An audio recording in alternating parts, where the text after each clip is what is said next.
নমস্কার, আপনারা দেখছেন আমার ছোট্ট YouTube channel voice of Anirban. সঙ্গে আমি আপনাদের আপনজন অনির্বাণ চৌধুরী। আজকে বাধ্য হয়ে এই সন্ধেবেলায় আপনাদের কাছে এলাম একটা বিষয় নিয়ে ভিডিও করতে। ভিডিওর বিষয়বস্তু আপনারা থাম্বনেইলে দেখেছেন, সুতরাং আমি পুনরাবৃত্তি করছি না। আমি আপনাদের কাছে আজকে কিছু কথা বলবো উদয়ন গুহ সম্পর্কে।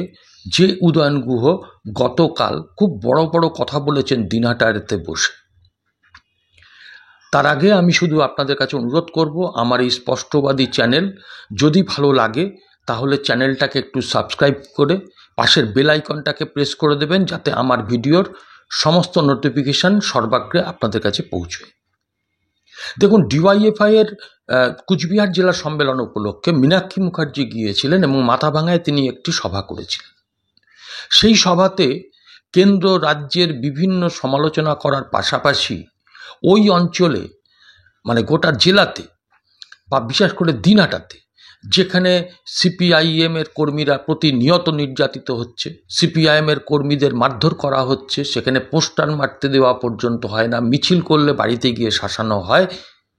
আজকে সেই জায়গায় দাঁড়িয়ে এই গণ্ডগোলের মূল যিনি হোতা উদয়ন গুহ, এখন উত্তরবঙ্গ উন্নয়ন মন্ত্রী, তো সেই উদয়ন গুহর সম্পর্কে তিনি কিছু কথা বলেছেন।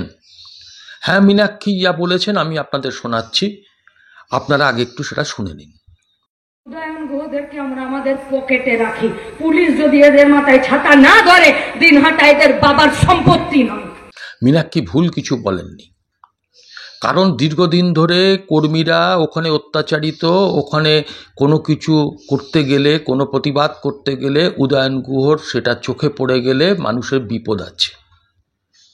ওখানে প্রাণ খুলে মানুষ একজনের সঙ্গে একজন কথা বলতে পারে না। উদয়নবাবুর লোকেরা ওখানে স্পাইগিরি করে এবং তাদের ওপর নির্মম অত্যাচার নেমে আসে যদি সরকার বিরোধী কোনো কথা বলে। এটা আমার কথা না, এটা দিনহাটা তথা কুচবিহারের বিভিন্ন অংশে কান পাতলে সেখানকার মানুষ বলে দেবে।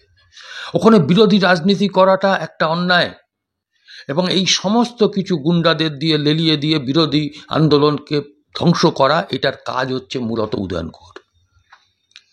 আমি এইবারে আপনাদের শোনাবো যে মীনাক্ষী মুখার্জি এই কথা বলার পরে উদয়ন গুহ তিনি কিন্তু দুটো কাজ করেছেন। প্রথমত তিনি একটি পাল্টা প্রেস কনফারেন্স করেছেন, করে সেখানে মীনাক্ষীকে চ্যালেঞ্জ করেছেন। এবং দ্বিতীয়ত যিনি করেছেন সেটা হচ্ছে ওই দিনহাটাতে সিপিআইএমের পার্টি অফিসটা ভেঙে তারপরে তালা দিয়ে ওনার ছেলেরা চলে এসেছে। ওই পার্টি অফিসটা কিন্তু এর আগেও বহুবার দখলের চেষ্টা হয়েছিল। আমার কাছে যা খবর, ওই পার্টি অফিসটা সিপিআইএমের নিজস্ব জমিতে করা এবং কমরেডদের রক্ত ঘামের পয়সা দিয়ে তৈরি। ওই অফিসটা বারবার করে দখল নিতে যাওয়া সত্ত্বেও শেষ পর্যন্ত আদালতে গিয়েছিল সিপিআইএম এবং সেখানে নিজের জমিতে পার্টি অফিস এটা প্রমাণ করার পরে কোর্টের রায়ে ওই অফিসটা সিপিএম রক্ষা করতে পেরেছে। তো প্রেস কনফারেন্স করে উদয়ন গুহ কি বললেন সেটা একটু শুনে নিন, তারপরে আমি আসবো উদয়নবাবুর কথায়। মীনাক্ষী মুখার্জি একটা কথা বলেছে, যেরকম আমাকে ওরা পকেটে রাখতে পারে। পকেটে রাখতে পারে, 34 বছরে পকেটটা এত বড় হয়েছে যে উদয়ন গুহর মতন 5 ফুট 10 ইঞ্চি প্রায় 90 কেজি ওজনের একজন মানুষকে পকেটে রাখা যায়। তো সেই পকেটটা কত বড় হতে পারে, পয়সা রেখে রেখে রেখে সেই পকেট এতটাই বড় হয়েছে যে উদয়ন গুহকেও সেই পকেটে ভরে রাখা যায়। আপনার তো এত ক্ষমতা, কোনো পুলিশ থাকবে না, কোনো মানুষ থাকবে না। আপনার যদি ক্ষমতা থাকে, দিনহাটায় এসে আপনি বা আপনার দলের কোনো নেতা বা আপনার দলের যারা আরো ওপরে আছে তাদেরকে বলুন দিনহাটায় এসে এই ধরনের কথা যেন মাইকে বলেন।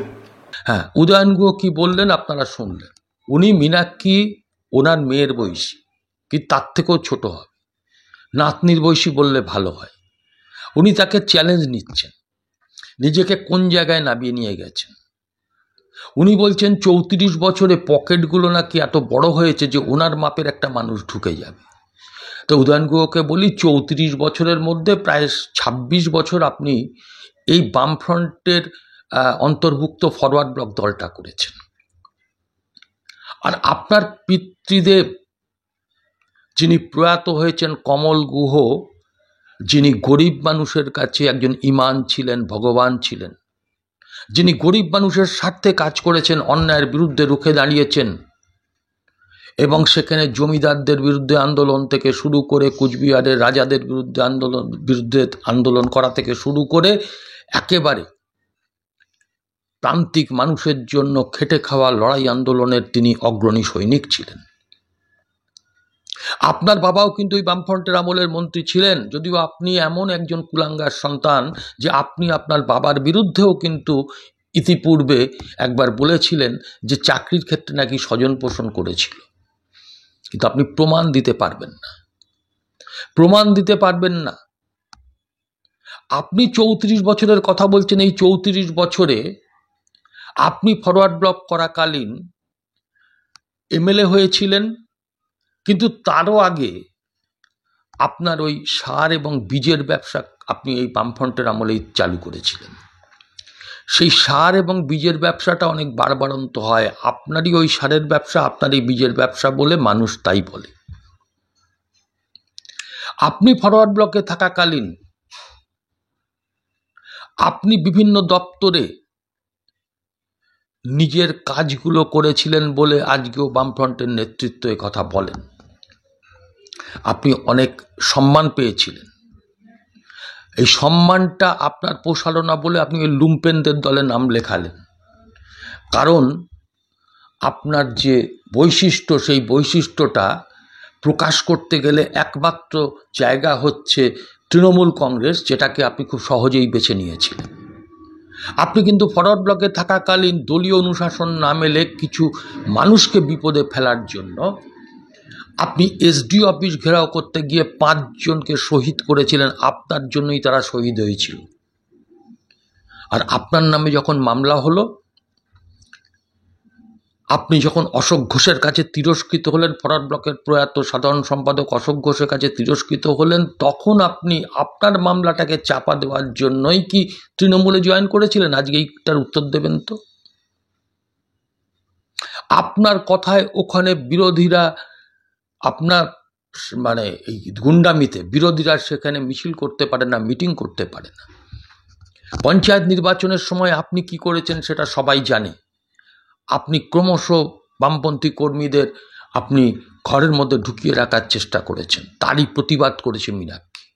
তবে আমি এইটুকু বলি, আপনি বলেছেন 1 বছরের মধ্যে যদি দম থাকে মীনাক্ষী ওখানে গিয়ে সভা করবে। আমি বলছি বামপন্থীরা তো ওখানে সভা করেছে, গতদিনই তো এসএফআইয়ের রাজ্য সভাপতি আপনার ওখানে সভা করেছেন, আপনি কিচ্ছু করতে পারেননি। রাতের অন্ধকারে চোরের মতন পার্টি অফিসটাকে ভাঙিয়েছেন।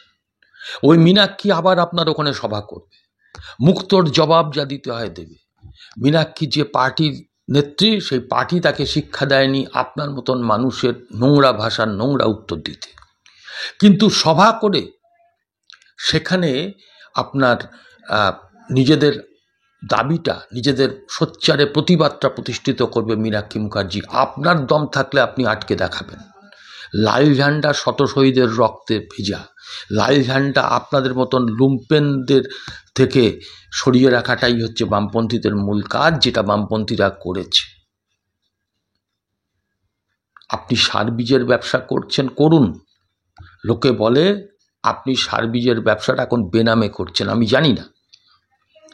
কিন্তু বামপন্থী আন্দোলনকে শেষ করতে গেলে আপনি এইটুকু জেনে রাখবেন, আপনি অনেক শিশু আছেন, চেষ্টা করে যান, পারবেন না। উদয়ন গুহ আপনাকে চ্যালেঞ্জ করছি, আপনি পারলে আপনার গুন্ডামিটাকে আটকান, না হলে একদিন মানুষ কিন্তু আপনাকে সামনাসামনি ধরবে, চেস করবে।